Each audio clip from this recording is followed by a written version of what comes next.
Pharmaceutical industry में ऐसा कौन सा सेगमेंट है, ऐसा कौन सा सेक्टर है जिसमें जॉब करने के बाद आपको फास्ट ग्रोथ भी मिलती है और साथ में आपके पर्सनल स्किल्स भी इंप्रूव होते हैं। तो वो है फार्मा मार्केटिंग।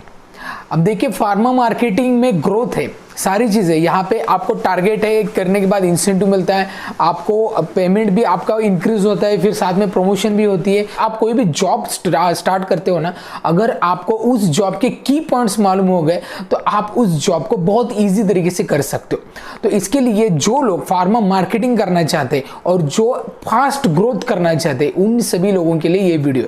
अगर आप फार्मा मार्केटिंग में सिर्फ एमआरई बन के रहना चाहते हो तो ये वीडियो आपके लिए नहीं, बिकॉज फार्मा मार्केटिंग हो या कौन से भी सेगमेंट हो, तो आपको इस सेगमेंट में या कौन से भी जॉब में 100% आपको देना जरूरी है। इसके लिए सिर्फ हार्डवर्क नहीं, स्मार्ट वर्क भी जरूरी है। तो आज इस वीडियो में आपको मैं बहुत सारी चीजें बताऊंगा, बहुत सारे टिप्स दूंगा जो बहुत जरूरी होगी आपको टारगेट कंप्लीट करने के लिए, इंसेंटिव अर्निंग करने के लिए, या फिर कोई भी नया प्रोडक्ट अगर लॉन्च होता है आपके कंपनी में तो वो भी किस तरीके से सेल अच्छी तरीके से कर सकते हैं, इसकी भी टिप्स आज इस वीडियो में आपको मिल जाएगी। नमस्ते दोस्तों, मैं आपका दोस्त अमित, आप सबका मेरे YouTube channel things by Amit में हार्दिक स्वागत। अगर आप मेरा वीडियो पहली बार देख रहे हैं तो मैं आपको बता दूं, मैं फार्मा इंडस्ट्री के related various business opportunities, career opportunities के वीडियोस बनाता हूं। तो अगर आप फार्मा इंडस्ट्री से तो आप मेरा चैनल जरूर सब्सक्राइब कीजिए और साथ में बेल आइकन दबाना बिल्कुल मत भूलिए, क्योंकि मेरी सारी वीडियो, सारी नोटिफिकेशन सबसे पहले आप तक पहुंचे। तो चलिए दोस्तों, इस वीडियो को स्टार्ट करते हैं। तो सबसे पहले जानना पड़ेगा आपको फार्मा मार्केटिंग क्या है। अब जो लोग फ्रेशर है, अगर ये वीडियो आप देख रहे हैं फ्रेशर हो तो ये पॉइंट आपके लिए। फार्मा मार्केटिंग मतलब कोई भी प्रोडक्ट मैन्युफैक्चर होने के बाद हर एक कंपनी की मार्केटिंग डिवीजन होती है।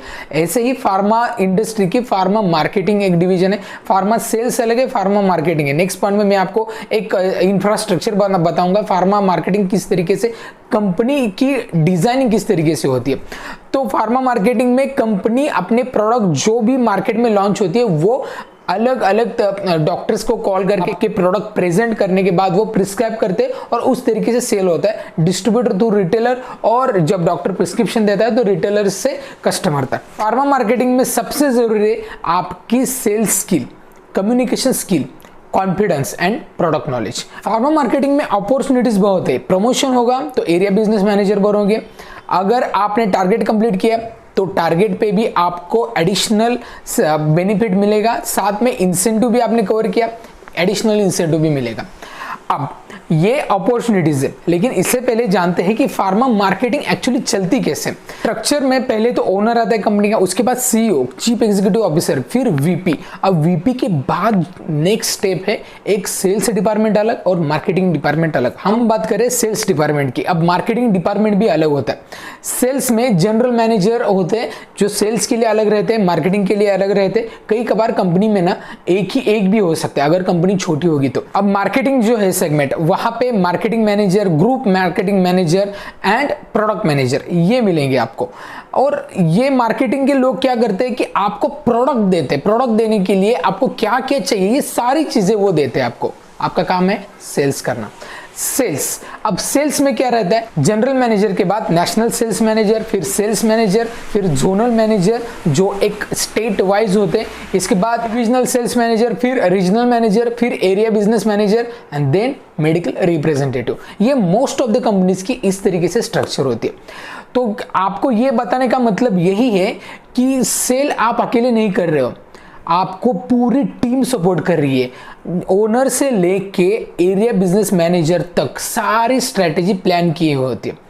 कंपनी को मार्केटिंग टीम जो होती है, पीएमटी टीम जो होती है, वो टीम क्या करती है कि कंपनी कोई भी प्रोडक्ट लॉन्च करने से पहले सारे एनालिसिस करती है और आपके यहाँ प्रोडक्ट्स के लिए क्या क्या चाहिए ये सारे इनपुट्स, या भी एलबीएल के फॉर्म में या डिटेलिंग में क्या जरूरी है, सारी इंफॉर्मेशन आपको प्रोवाइड करती है। कॉम्पिटिटर की सारी मार्केटिंग एनालिसिस भी करते हैं और इतना सारा स्टडी करने के बाद वो जाता है आपके सेल्स मैनेजर पर, नेशनल सेल्स मैनेजर, वो फिर divisional, regional, area business manager और एमआर। तो इस तरीके से स्ट्रेटेजी करते हैं रीजन वाइज किस तरीके से प्लान करना चाहिए। तो बहुत ही स्मार्ट वर्क करना है ना आपको, तो आपको कुछ करना नहीं है, कंपनी ने इतनी बड़ी स्ट्रक्चर दी है वो सिर्फ फॉलो करना है।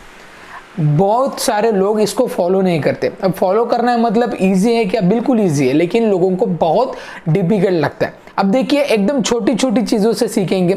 शुरुआत आपकी क्या होती है, मार्केटिंग अगर आप स्टार्ट करते हैं तो आपको डे वाइज प्लानर शुरू करना चाहिए। स्टार्ट में आपका दिन चालू होता है डे प्लानर के, आज का दिन में क्या करेंगे, आज डॉक्टर्स कौन कौन से हैं, इसके पहले एरिया कौन सा है, टूर प्लान, और उसके बाद डॉक्टर्स कौन से हैं, डॉक्टर की लिस्ट आपको पास होनी चाहिए। अब हर एक डॉक्टर को क्या प्रमोट करने वाले, पिछली बार क्या प्रमोट किया था, इसके अकॉर्डिंगली इसमें आरसीपीए स्ट्रांग होना चाहिए। आगे मैं इस पॉइंट में और सॉर्ट आउट करूंगा, ये मैं आपको ओवरऑल बता रहा हूं और आपको आरसीपीए करने के बाद पता चल जाएगा तो डॉक्टर को क्या क्या प्रमोट करना है। डॉक्टर को प्रमोट करने के बाद आपको उनको सैंपल्स कौन से देने, सैंपल्स कौन से देने, इसके अकॉर्डिंगली आपको सैंपल रखने पड़ेंगे। और सैंपल रखने पड़ेंगे मतलब कितने सैंपल रखने पड़ेंगे, यूनिट्स कितने रखने पड़ेंगे। अब देखिए कोई ब्रांड जैसे कैल्शियम का ब्रांड है तो आप 1 या 2 टैबलेट तो नहीं दे सकते, कम से कम 10 टैबलेट, या अगर 3 टैबलेट की एक स्ट्रिप होती है सैंपलिंग की तो 3 तो दीजिए आप। और इस तरीके से आपको सैंपल की प्लानिंग करनी चाहिए। और जो पहले डॉक्टर आते हैं, जो फर्स्ट विजिट है आपकी, तो उनके सैंपल ऊपर होनी चाहिए।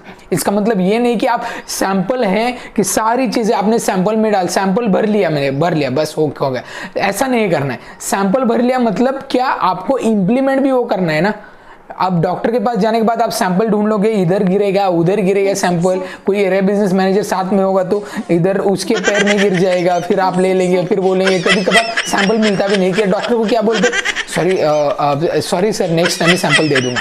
तो अब इस तरीके से चीजें होती है। इसके लिए आपको प्लान करना है और प्लान से ही चलना है। सीरियसली लीजिए, चीजों को सीरियसली लेंगे, अच्छी आदत डालेंगे तो डेफिनेटली आपके सारे चीजों पे इंपैक्ट गिरेगा और अल्टीमेटली सेल पे तो गिरेगा ही गिरेगा। आपको ये तो पता चल गया। अब मैं बात करता हूं कंपनी के इंसेंटिव स्ट्रक्चर और टारगेट के बारे में। अब देखिए कंपनी इंसेंटिव किस चीज पे देती है, कौन से प्रोडक्ट पे देती है। एक तो प्रोडक्ट वो न्यू लॉन्च्ड है या फिर प्रोडक्ट्स वो ज्यादा मूव नहीं हो रहा, इसके लिए। अब इंसेंटिव का स्ट्रक्चर कैसे होता है, एक तो कंपनी के सेल्स पे 1% या 2% सेल देती है, आपको इंसेंटिव मिलता है।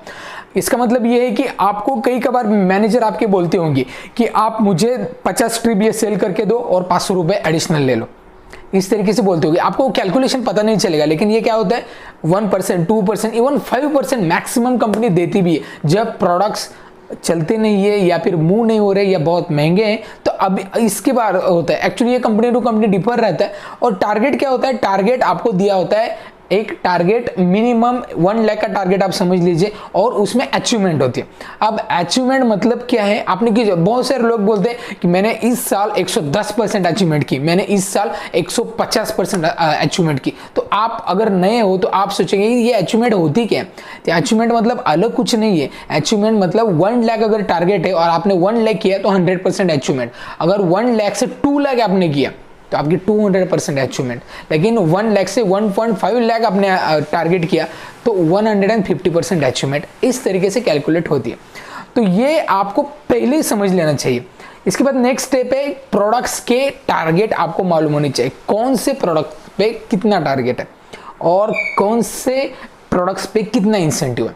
अब देखिए सेल कैसे करना है आपको कि ये इंसेंटिव और टारगेट ओरिएंटेड ही आपको फ्रॉम डे 1 सेल करना है। एक्चुअली कंपनी ने उसी तरीके से प्लानिंग की होती है और उसको आपको फॉलो करना पड़ता है। नेक्स्ट चीज सबसे इंपॉर्टेंट ये है कि आपको डॉक्टर लिस्ट प्रिपेयर करनी होगी, प्रॉपर प्रिपेयर करने। देखिए आपके पास डॉक्टर लिस्ट आप नहीं प्रिपेयर करते, कंपनी आपको देती है। तो कंपनी ने दिए हुए जो पिछले जो मेडिकल रिप्रेजेंटेटिव थे उनको भी वही दी थी। अगर ये मैक्सिमम 1 साल के लिए ये डॉक्टर लिस्ट आपके पास रहती है तो डॉक्टर लिस्ट में कई डॉक्टर पोटेंशियल होते हैं और कई डॉक्टर नॉन पोटेंशियल होते हैं, मतलब कोर एंड नॉन कोर, इस तरीके से 2 विजिट, सिंगल विजिट ऐसे डॉक्टर रहते हैं।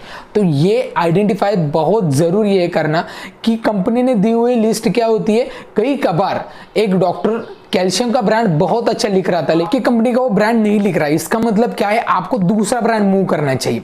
देखिए डॉक्टर के पास जब जाते हैं ना तब आपको 3 ब्रांड प्रमोट करना है, मतलब डिटेलिंग करना है, और उसमें से 4 ब्रांड है ना वो रिमाइंडर करने। अब देखिए प्रोमोट करना है मतलब आपको वो ब्रांड वो लिखते नहीं है लेकिन उनमें पोटेंशियल है वो ब्रांड बताने, और ऑलरेडी जो लिखते हैं इनके लिए रिमाइंड करने। कई बार क्या होता है मालूम है, कई बार आपने एक ऑनलाइन सेंट्रॉन का ब्रांड है, बहुत दिनों से डॉक्टर लिख रहा है, आप रिमाइंडर कर रहे हैं लेकिन उसने फिर लिखना कम कर दिया, तो आपको क्या करना है, तुरंत वो ब्रांड नंबर 1 पे लेके आना है। मतलब वो डिटेलिंग में, मतलब प्रोमोटिंग में वो ब्रांड आ गया और रिमाइंडिंग में दूसरा ब्रांड होना चाहिए। तो इस तरीके से आपको शिफ्ट करते आना चाहिए। तो इस तरीके से डॉक्टर्स, इफेक्टिव डॉक्टर सिलेक्ट कीजिए और उनको इफेक्टिव प्रोडक्ट ही उनके सामने प्रमोट कीजिए। नेक्स्ट इंपॉर्टेंट चीज, जो डॉक्टर्स के लिए कंपनी ने इनपुट्स दिए, इनपुट देते समय कंपनी भी डॉक्टर्स के नाम भी देती है या फिर आपको बताती है कि जो पोटेंशियल है उनको दे दीजिए। तो आपको वो आइडेंटिफाई करने आनी चाहिए। इसके लिए इफेक्टिव काम करना चाहिए। फ्रॉम डे 1 आपको इफेक्टिव काम अगर करेंगे, डॉक्टर्स के पोटेंशियल जानेंगे, तो आपको पता चल जाएगा कि ये इनपुट देने के बाद ये डॉक्टर लिख सकता है, इनका पोटेंशियल है। यस, तो इस तरीके से आपको अकॉर्डिंगली सारी चीजें, कंपनी के सारे जो दिए हुए आपको गाइडलाइंस है वो फॉलो करनी है। ये आपको इनपुट डॉक्टर को वही देना है जो डिजर्व करता है। ये तो मैंने डॉक्टर का बताया, लेकिन आपके कस्टमर सिर्फ डॉक्टर है क्या? नहीं। एमई मतलब मेडिकल रिप्रेजेंटेटिव, मेडिकल एग्जीक्यूटिव के कस्टमर कौन रहते? 3 कस्टमर रहते हैं। एक तो डॉक्टर रहते हैं, दूसरे के रिटेलर और तीसरे डिस्ट्रीब्यूटर, स्टॉकिस्ट। तो आपको जो बाकी 2 है ना, रिटेलर और स्टॉकिस्ट, उनसे भी कनेक्शन रखना है। देखिए, रिटेलर और होलसेलर बहुत मायने रखते हैं इस मार्केटिंग बिजनेस में भी, कि आपको डॉक्टर ही कॉल करना है, डॉक्टर प्रिस्क्रिप्शन जनरेट करेगा लेकिन अवेलेबल नहीं होगा तो ये रिटेलर्स से अगर आपको कनेक्शन अच्छा रहेगा तो वो दिक्कतें नहीं आएगी, आपके सारे ब्रांड्स वहाँ पे अवेलेबल हो जाएंगे। और अगर आपने उनसे अच्छा रिलेशन कर लिया, अब रिलेशन मतलब क्या है, रिटेलर्स को क्या चाहिए बताइए। अगर आप किसी रिटेलर्स के पास गए और रिटेलर को बताया कि आप बताएंगे कि मैं XYZ कंपनी से आया हूं और मेरे ये ब्रांड डॉक्टर कितने लिखते हैं, अगर वो बताएगा कि डॉक्टर ये ब्रांड लिखते हैं और साथ में आपको सारे RCP है, कंप्लीट होने के बाद आपको पूछना क्या है कि आपके पास कोई एक्सपायरी ब्रांड पड़ा है क्या, हमारा कोई ब्रांड है जो एक्सपायर होने जा रहा है, ऐसा कुछ है क्या, तो आपको वो तुरंत बता देगा और आपको वो ब्रांड निकाल के देने। इससे क्या होगा, ट्रस्टेबिलिटी बढ़ेगी। वो लॉस ही था ना रिटेलर का, लेकिन आपने वो ब्रांड वो प्रिस्क्रिप्शन थ्रू निकाल दिए। ऐसे ही अगर स्टॉकिस्ट के पास, स्टॉकिस्ट का प्रॉब्लम क्या है, क्रेडिट। अगर आप किसी रिटेलर को ऑर्डर देते हैं, वो 15 दिन में अगर उसने क्रेडिट नहीं पे किया तो इश्यू क्या होता है, फिर आपको ही जाना पड़ेगा या फिर उसके कोई एग्जीक्यूटिव को जाके वो पेमेंट लेके आना पड़ेगा। कई कबार पेमेंट डिले होता है तो वो कैश डिस्काउंट भी लेस होता है, रिलेशन खराब होता है। ये उनके लेवल पे होता है, लेकिन क्या होता है, इसका इम्पैक्ट हाथ पे भी गिरता है। स्टॉकिस्ट फिर से बोलेगा कि आप पेमेंट नहीं देते तो अब इसी बार भी आप ऑर्डर बिल्कुल मत दीजिए। तो इसकी वजह से आपको पेमेंट भी, जो आप ऑर्डर दे रहे हैं ना रिटेलर को, तो उसका रिमाइंडर आप दीजिए। पेमेंट आप अपने जेब से नहीं देंगे, ऐसा बहुत लोग करते हैं। मैं ऐसा बिल्कुल नहीं रिमाइंड करूंगा, आपको रिकमेंड बिल्कुल नहीं करूंगा ऐसे कि आप आपके खुद के पैसों से रिटेलर्स का जो क्रेडिट है वो चुका दे। ऐसा नहीं करना है। रिटेलर्स को बोलना है कि आपका क्रेडिट के टाइम कम होते जा रहा है, 1 दिन बचा है, 2 दिन बचे, आप पेमेंट कीजिए क्योंकि आगे आने वाली ऑर्डर आप प्लेस कर सकते हैं। तो इस तरीके से अगर रिटेलर्स ने पेमेंट चुका दिए तो होलसेलर क्या बोलेगा, ये बंदा अच्छा है। ये क्या करता है कि ये सारे ऑर्डर तो लेके जाता है लेकिन वो पेमेंट भी टाइम टू टाइम सारे रिटेलर्स के आते हैं। कंपनी का टारगेट अचीव करने में रिटेलर एंड होलसेलर भी मदद करते हैं आपकी। इसका मतलब क्या है, एक तो प्राइमरी आप होलसेलर के पास बढ़ा सकते हैं, क्योंकि अगर होलसेलर मान लीजिए एक ब्रांड है अमोक्सिक्लाव और उसके 1000 स्ट्रिप उसके पास जाते हैं और अगर आप बोलेंगे कि आप और 1000 डालिए, तो वो डालेगा क्या? नहीं डालेगा, क्योंकि उसका सेल ही 1000 स्ट्रिप का है। अब 2000 स्ट्रिप डाल के क्या करेगा? लेकिन आपने बताया 1000 स्ट्रिप डालिए, फिर 1500 स्ट्रिप डालिए और 500 स्ट्रिप आपने वो निकाल के दी, तो ट्रस्ट बढ़ेगा कि नहीं? तो वो अगली बार 2000 स्ट्रिप डालेगा। इस तरीके से प्रोडक्ट, न्यू लॉन्चिंग प्रोडक्ट में, टारगेट में ये मदद करते हैं। और रिटेलर्स क्या करते हैं कि रिटेलर अगर 3-4 स्ट्रिप परचेस करते होगे तो अगर आपने वो निकालना स्टार्ट कर दिया तो उसका भी कॉन्फिडेंस बढ़ेगा, वो पूरे स्कीम ही डाल देगा। इससे रिटेलर्स की भी आपके यहाँ ट्रस्टेबिलिटी बढ़ेगी और अल्टीमेटली वो आपको मदद कर रहा है। अब नेक्स्ट बात यह है कि डिटेलिंग। अब डिटेलिंग में क्या है कि डिटेलिंग अगर जब आप करते हैं ना, तो डिटेलिंग में आपको पॉइंट आउट करने हैं। डिटेलिंग का गाइड है, तो डिटेलिंग आपको डॉक्टर के सामने रखना है और डॉक्टर के सामने रख में लाइन बाय वन बोलना है, लाइन बाय लाइन बोलना है आपको। इस तरीके से बोलना है, ये लाइन पूरी बोलनी है, फिर ये लाइन, फिर ये लाइन। यहाँ पे ब्लैंक है पूरा, लेकिन मैं आपको बता रहा हूँ अगर डिटेलिंग गाइड आपके पास होगी तो इस तरीके से बोलना है आपको। उनका अटेंशन आपके साथ होना चाहिए, मतलब आपका पूरा सुनना चाहिए उन्होंने।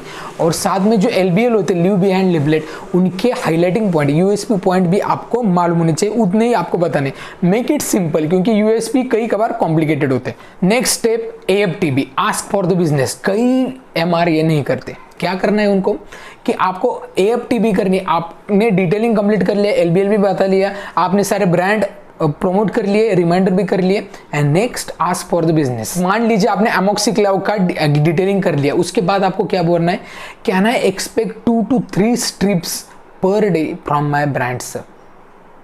आपको ये AFTB बहुत जरूरी है। तो डॉक्टर बोलेंगे आपको कि जो रियलिटी यस और नो कितने दे सकते, आपको डायरेक्टली उसके अकॉर्डिंगली प्लान करना है आपको। लास्ट पॉइंट ये है कि कंपनी ने जो मीटिंग्स आपके लिए रखी होती है ना, साइकिल मीटिंग हो, रिव्यू मीटिंग हो, तो वो अटेंड कीजिए और वहां पे कंपनी अपनी स्ट्रैटेजी बताती है। कई कबार प्रोडक्ट लॉन्चिंग की स्ट्रैटेजी कंपनी बताती है, सारी चीजें कंपनी ने लिखी हुई होती है। मैं कंपनी में था तब कंपनी ने एक नया ब्रांड लॉन्च किया था, तो वो ब्रांड कंप्लीटली अलग था, हेल्थ सप्लीमेंट थी। कंपनी ने पहली बार हेल्थ सप्लीमेंट लॉन्च किया था, तो PMT टीम ने हमको लगभग 5 या 6 पेज का डिटेलिंग गाइड अलग से उसके लिए दिया था।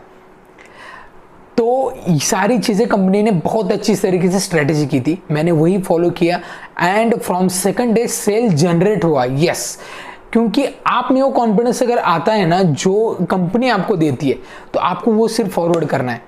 तो इसके लिए ये स्मार्ट वर्क आपको करना है। क्या है, एक ही जगह पे बहुत दिन नहीं रहना है। MR अगर आप 4, 5 साल, 6 साल वही काम करोगे तो ये बात नहीं बनेगी। 1 या 2 साल में आपका प्रमोशन होना चाहिए, आपने टारगेट कंप्लीट करनी चाहिए और आपने साथ में इंसेंटिव भी कमाना चाहिए। तो ये सारी टिप्स आप अप्लाई कीजिए, मैं गारंटी देता हूँ आपको, आप बिल्कुल भी फेल नहीं हो जाएंगे। इसके रिगार्डिंग में जल्दी ही soft skill development for pharma marketing के कोर्स लॉन्च करने जा रहा हूँ। उसके बारे में अगर आपको जानकारी चाहिए तो आप हमारे ईमेल आईडी पे कॉन्टैक्ट कीजिए, आपको पूरी डिटेल्स मिल जाएगी। वीडियो कैसा लगता है ये मुझे बताइए, वीडियो का कंटेंट कैसा लगता है ये मुझे बताइए। अगर ये वीडियो आपकी ग्रोथ में थोड़ी भी मदद करता है ना, तो वीडियो को लाइक जरूर कीजिए, चैनल को सब्सक्राइब करना बिल्कुल मत भूलिए और ढेर सारे लोगों तक ये वीडियो शेयर कीजिए। तो इस वीडियो में इतना ही, मिलते हैं नेक्स्ट वीडियो में, तब तक बी हेल्दी, बी हैप्पी।